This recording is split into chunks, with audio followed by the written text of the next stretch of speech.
காய் எவ்வளோ நண்பர் வரும்? இப்போ பார்த்தீங்கன்னா நம்ம கந்திலி சந்தையில் தான் நிற்கிறோம். கந்திலி சந்தையில் தான் நிற்கிறோம். இப்போ நம்ம ஆடு நிறையா வந்திருக்கு, வெள்ளை ஆடு நிறையா வந்திருக்கு, செம்பளி ஆடு நிறையா வந்திருக்கு.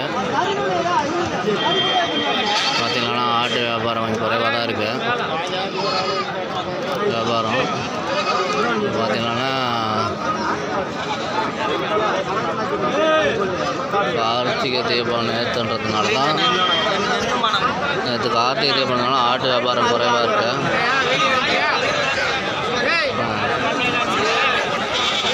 பார்த்தீங்கன்னா கறி விலை ஒரு 600 ரூபா விலையில் வாங்கலாம்.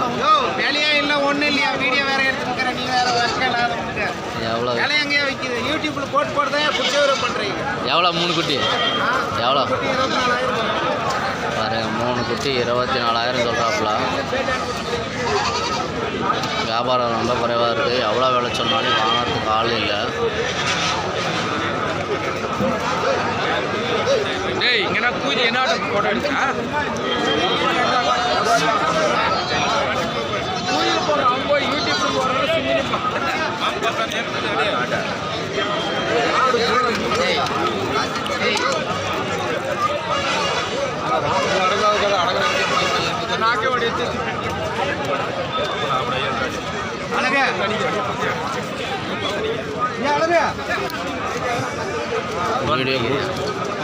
வீடியோ பிடிச்சிருந்தால் லைக் பண்ணுங்கள், கமெண்ட் பண்ணுங்கள், ஷேர் பண்ணுங்கள்.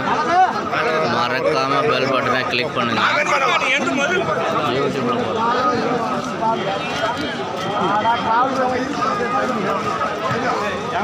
பாருங்கள், பெரிய பெரிய ஆடு. இந்த ஆடெல்லாம் பார்த்தீங்கன்னா 12,000 11,000 தான் விலையே சொல்கிறாங்க. பார்த்தீங்கன்னா விலை கேட்கறதுக்கு ஆள் இல்லை. இல்லை முதல்ல யூடியூப்பில்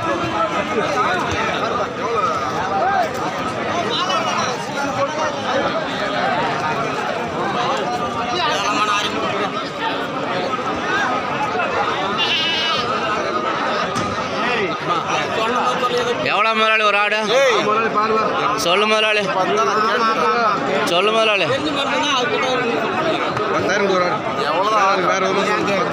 பாருங்க, நல்லா பெரிய ஆடு 10,000 ரூபா தான் விலையே சொல்கிறாப்புல. அது கரெக்டா? நல்ல கறி பல்லு எல்லாத்தையும் பார்த்து விலை கம்மி. குட்டி எவ்வளோ முதலாளி? குட்டி 1000 ரூபா. கிடா குட்டியே போட்ட குட்டியா? கிடா குட்டி தான். நல்ல பால் நல்லா குடிக்கும். நல்ல குட்டி, சுத்த கருப்பு கிடா குட்டி தான். ஒரே ஒரு 1000 ரூபாய் சொல்கிறாப்புல. தெரியல என்ன பால் குடிப்பாரு, ஆனால் சாகலாம் போகலாம் தெரியாது. விலை கம்மி தான்.